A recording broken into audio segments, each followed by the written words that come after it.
Hello everyone, I'm Heather. This is Hank. Shall we have a late midnight snack book chat today? I usually have a lunch break book chat, don't I? But this week is a bit weird. It's sandwiched between two bank holiday Mondays because of the coronation. So it's like this week is a short week, next week is a short week. What am I doing? Where am I going? Work is weird. I haven't really had the chance to have a lunch break book chat. And I have quite a lot of books to talk about. Like, I had loads of books from last month that I didn't say anything about, and also MAYhem has already kicked off. It's only been going for 3 days and I already have things to say. It's very important. So I am up having these weird lentil chip crisp things, but this, are you seeing this? Do you see this? This is a serving. This is literally a serving of the recommended serving for these crisps. So I'm also having this, which is coleslaw that my husband made for burger night several nights ago. It still smells like coleslaw and not like fridge, so I think it's gonna be okay. I think it's okay. You know, it's coleslaw.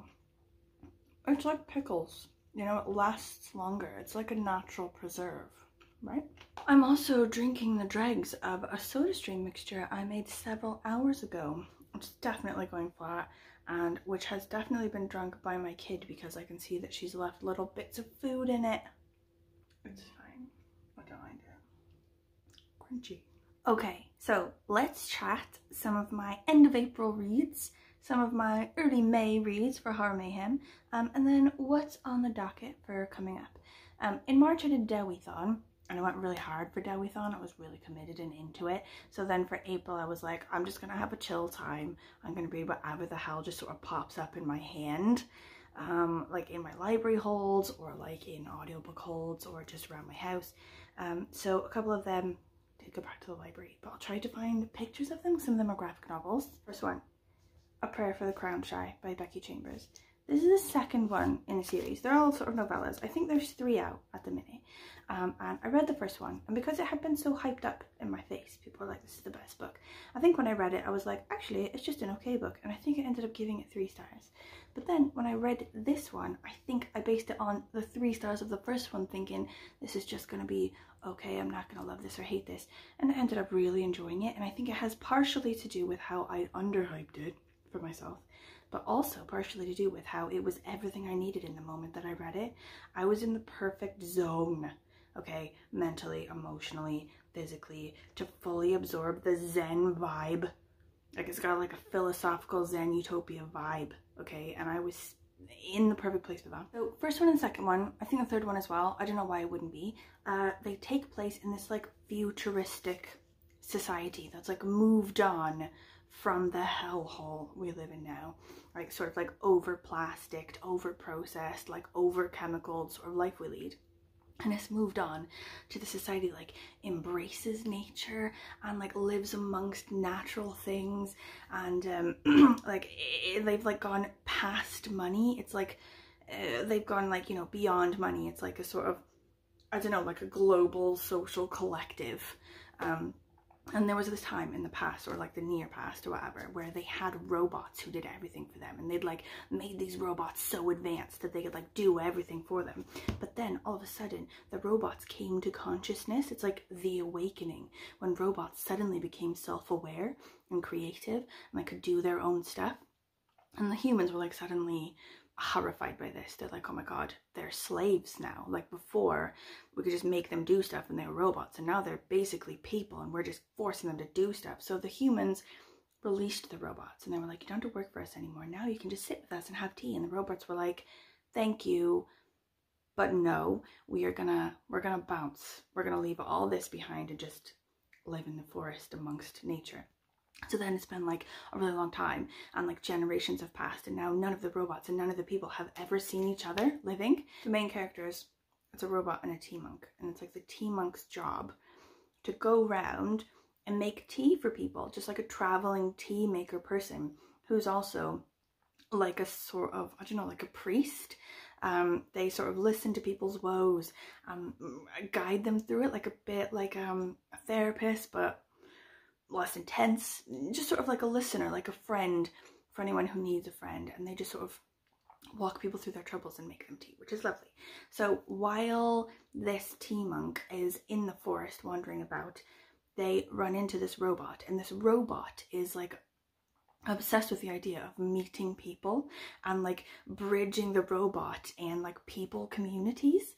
So that all happens in the first one, like they kick off, they love each other, blah blah blah. And in the second one, it's loads of just philosophical thinking about society, you know, like they're sort of walking along and they meet the tea monk's family, and the robot interacts with different communities, and some communities are angry that the robot has come because they're ashamed of what humanity has done to robots, and they think that all robotic things and all, you know, automatons are sinful. And it just sort of, you just like soak up this beautiful chill ass utopian zen vibe and just think deeply about philosophical like society questions. Like I don't really smoke weed, you know, I don't do that, mainly for the smoking problem. I don't like to smoke, but if I was to do that, I would do it with this book. Or if maybe like the audiobook, if I could have a chill on my couch and do that and listen to this audiobook, I feel like that would really blow my mind and be like the ultimate chillax. Anyway, when I read the first one, I was like, I don't need to read any more of these. Like, it was a bit boring. I didn't enjoy it. But after this now, I desperately need the third one, and I need it now-ish, roughly, I think. The second one I got was A House in the Cerulean Sea, which I got from the library, so I don't have it, but the cover is gorgeous. And this one is also probably 4 or 5 stars. Like, when I first finished it, I think probably 4 stars, but now as I'm thinking about it more, like, probably 5 stars. Like, I did really enjoy it, and it's giving like House of Peculiar Children. Do you know what I mean? What's this one? Made it into a movie. Like I'll put it up somewhere, like the book and the movie and whatever. But it's sort of like based on the same sort of thing, where it's in a world where magical creatures and magic exists, and people know that it exists even if they're not magical themselves. So you've got the main character, who's a fat gay man by his own description, and he basically works for this like government body that sort of legislates magical children. Like it's sounding sort of like Harry Potter now, which isn't great, even though it did feel like it pulled on a lot of already written like magical fiction and a bunch of already established like fake magical worlds, you know, like sort of like fan fiction. It was still in itself really good. Oh, Hank! Hey, Hank! Welcome down. Welcome down. How do you feel? You can get down if you want. So I'll help getting down. I'll help you down. This is just so that you can steal my food, because that would be very unimportant. Yeah? Can we just establish that right now? That as a kind, caring person who's going to help you get down, you're not going to steal my food. Okay, cool. You coming down? Come down. Come down. Come down. Anyway, what was I saying? Anyway, I'll just start over. So there's this guy, he's like the magical, like, creatures, magical children, like, legislator guy. And he goes around to, like, magical children orphanages or whatever and makes sure that the magical children are being treated properly. Which is fine, you know, but he is like quite a black and white sort of person, you know. He's like, these are the rules, these are regulations, this is how it is, like very sort of like detached from, I don't know, he's like definitely, you know, a hero type guy. He's not, you know, a villain or anything, but he's not displaying as a character like, I don't know, the sort of obvious characteristics of a hero, you know. He's not like particularly warm, and he's very like, no, these are the rules, we must do it like this. Anyway, bit of an anti-hero, which you learn to love in the end, because he is like a really good guy, but he is like, you know, a bit sort of like staunch at the front. Anyway, he's sent to this like remote orphanage with these magical children, and he's told to like make a report. And it's sort of like, I think you're supposed to understand that under everything, the people really high up, they don't like this orphanage and they want it to be shut down for some reason. And then you find out that one of the children on the island is like the Antichrist. And he sort of like makes jokes all the time as like a little 6-year-old boy. He's like, I'm gonna kill everything, I am evil, like, which is like nightmare fuel, honestly. If it wasn't such like a cute sort of quirky book, like, I think I could have read it for horror mayhem. But our guy, he starts out with these sort of like, you know, pre sort of assumptions about the place and how like obviously the Antichrist is going to be bad or whatever. And then over time he sort of learns more about the kids that are there and the people that are there caring for them, and he falls in love with them, and it's just got like a really good message, you know, like an underlying message of like everyone is someone, you know, we're all different and everyone has like predisposed ideas about who each person is going to be, but we have to shake that shit up and just see people for who they are because everyone is someone. It was very lovely. Very after school special on Sesame Street, and I just loved the crap out of it. It was very delightful. Fully enjoyed that. Okay, graphic novels. 2 of note. One being Slam, and I can't remember who wrote and illustrated that one, so I'm going to put it out. Also, it was from the library, so I'm going to try to check it out again online and then put up pictures or whatever, hopefully. But this one was basically about a roller derby team, and these like 2 people who were brand new to roller derby. Like, they went to a roller derby game and they were like, this is banging good fun, and they were like, we want to be part of it. So they do the tryouts, and both of them would just have no effing idea what they're getting into. Like, they've seen it once and now they're down, but they're terrible skaters. Like, they've never been hit in the face, you know, and they find that uncomfortable. Like, stuff like that. But they also, like, as newbies, become really good friends. And then it's sort of like their journey to becoming great skaters and great roller derby players.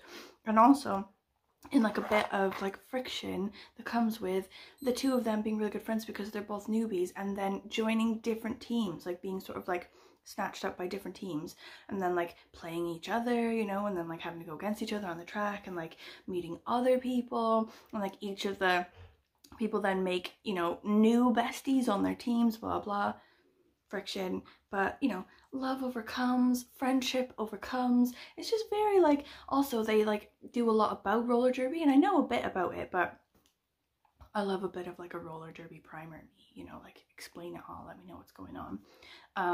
And yeah, very much about friendship and just loveliness, even though it was actually quite badass as well. It's definitely for adults, I think.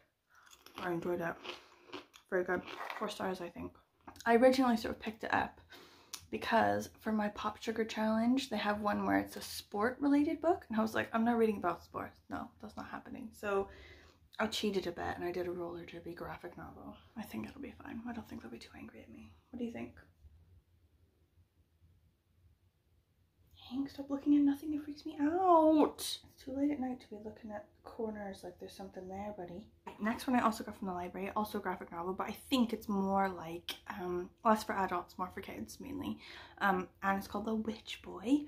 And as soon as I finished that one, I got the 2nd and the 3rd one in the library as well, so we'll hit those later. The idea for this one is, it's this kid.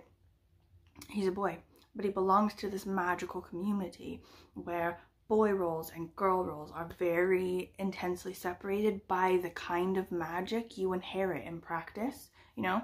So like boys inherit like a shapeshifter monster magic, and girls inherit like a more sort of spell oriented and like household, you know, domestic type magic, which is weird, but whatever. But this boy, he's never really felt the shapeshifter magic in himself. He's like, this isn't for me, like I can't get it. And like the dad, like he's a cool dad, you know, he's trying to be cool and like understand his son and be cool, but also he's getting worried. He's like, my son's supposed to be a shapeshifter soon, and he's like not getting it, you know, he's really delayed in his shapeshiftering, you know, and the mom as well. And because the sort of female magic is like quite highly guarded by the women, so the spells they do and the things they learn about sort of like female magic, the men aren't allowed to learn it. They have to like quite like closely guard it. So when this boy sort of sneaks into their meetings and tries to learn girl magic, it really upsets her. She's like, not only are you behind in your shapeshifting, you're trying to steal female magic. and they like pass the story around them from this like grandfather ages ago who also couldn't get like shapeshiftery magic and also tried to steal female magic, and how he turned into a monster and how horrible it is. But it all turns out nice in the end, I think. Happy ending. And you know, obviously the message is there are boys and there are girls, and sometimes there are people who are in the middle who don't really meet, you know, a full boy side or a full girl side, and that's just fine. Like, why are we all gonna fit inside a box? Especially if your shapeshiftery magic ain't coming to you right, okay? And we can all learn from that, I think. Guys, I've only got 2 chips left already. And I haven't even talked about Horror Mayhem yet. I'm only not even halfway through my video and already they're gone. Like, I think that's gonna be the first sign that that amount of chips is not enough. Like, that's the serving size? Are you kidding me? I like blinked and all of them were gone. Like, I blacked out and someone ate my whole thing of crisps. Okay, so Horror Mayhem. This one, I put all the info and everything on a previous video. So I'll link that video below, and also I'll link, I think, videos to like other people's channels who's running it. Like there's Ollie from Criminali is one of the guys who's like doing it. Anyway, it's basically horror books for the whole of May. Namely short stories and novellas, but in reality, any sort of horror crap, really. So first one I started with, kicked it off on the 1st of May with an audiobook I got from the library called The Hacienda.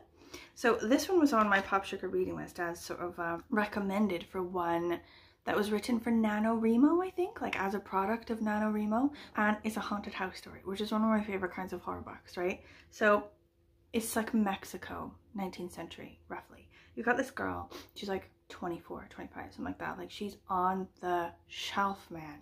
Okay, she's a spinster already. She's got to get married, especially because her dad and her mom, like her mom was quite Spanish descent sort of looking, like quite white sort of skinned, and her dad was sort of more mestizo, you know, sort of like native, sort of like darker skinned, and that's like put a whole damper on everything, disgustingly. And also he was some sort of like military type guy, head of some sort of military thing, and then the other side won in that military conflict and sort of like overthrew him, killed him in the night. So now she and her mother are like penniless and like living with a relative, and they're about to be thrown out on their asses. So she's like, I got a plan. I'm gonna marry this random dude over here. He's got like some rumors about him being weird. So I think that's gonna, you know, cause him to need to step down a peg in his wife looking. You know, that's gonna cause him to look at a girl who's a bit darker skinned, whose dad was like on the wrong side of the war or whatever. So she jumps on that, she goes home with him, and she like sees this massive hacienda that he lives in, and he's like, you know, the wealthiest sort of like landed gentry type guy in this village, and she's like, all right, this is the gold stuff here. Like, okay, yeah, he's got like a weirdness about him. I don't know if I like him that much, but this is going to be in the capital all the time. I'm just going to be the queen of this house. My mom can come live with me. It's going to be great. But actually, it turns out the house is haunted. So, boom, hole in the plan. And honestly, because it was an audiobook, like listening to it at night alone, you know, in a dark house where everyone is sleeping, it was sometimes a bit nightmare fuel. But I don't think it's like particularly gory or particularly bad. I think it was just sort of like, I don't know, like the vibe. It's quite like, it's got a good vibe, like horror vibe, you know? You can feel the malevolence in the house. That house, not this house. I do live in quite an old house, mind, actually. So I do constantly sort of think things like that. Anyway, for being a book that came from NaNoWriMo, it was brilliant. I would never have known that it came from NaNoWriMo if someone hadn't said. The characters are ace. Like, there's this priest type character whose family is also like sort of native mestizo type family, so he's looked down on in the priesthood for that, and he's also a witch. Like, his grandmother taught him to use, you know, like the ancient magic of the area. So the sort of hacienda woman uses his expertise, and I don't know, it's like a bit of a romance there, you know. Obviously he's a priest, you know, and she's married. So, you know, there's that. But it's lovely. You know, there's a connection there. They're helping each other to rid the house of like a malevolent spirit, which I really enjoyed. Ace. 4 stars. Okay, just finished this one tonight. Because it's Christopher Pike who writes scary books from the 90s. Because the Netflix show is a bit of a scary show, you know, I thought this will be a scary book. This is not a scary book. This is a bullshit pants book. This book sucked full hairy balls. And like, I don't know how much of that is based on the fact that I thought it was going to be scary and it was not scary, okay? Or how much of it is based on how it's actually shite.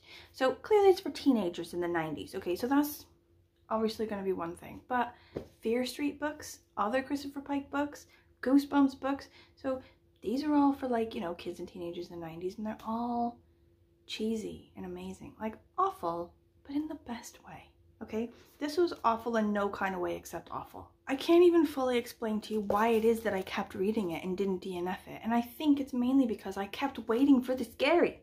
I kept thinking, what if I stopped right before the scary?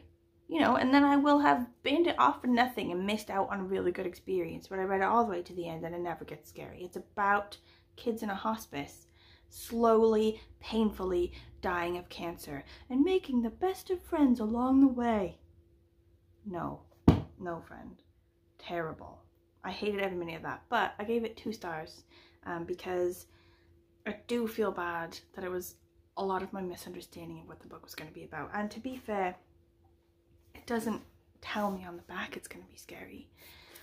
I just put that in my mind. I think from the cover, look, there's lightning, there's a scary house, then one of them does die. Like, I thought, you know, not just like, okay, yeah, they've all got cancer, they're clearly gonna die, you know, like that. So I felt a bit bad about it being such a terrible experience and how much that maybe was just on me, you know. So I gave it 2 stars, but that's all it deserves.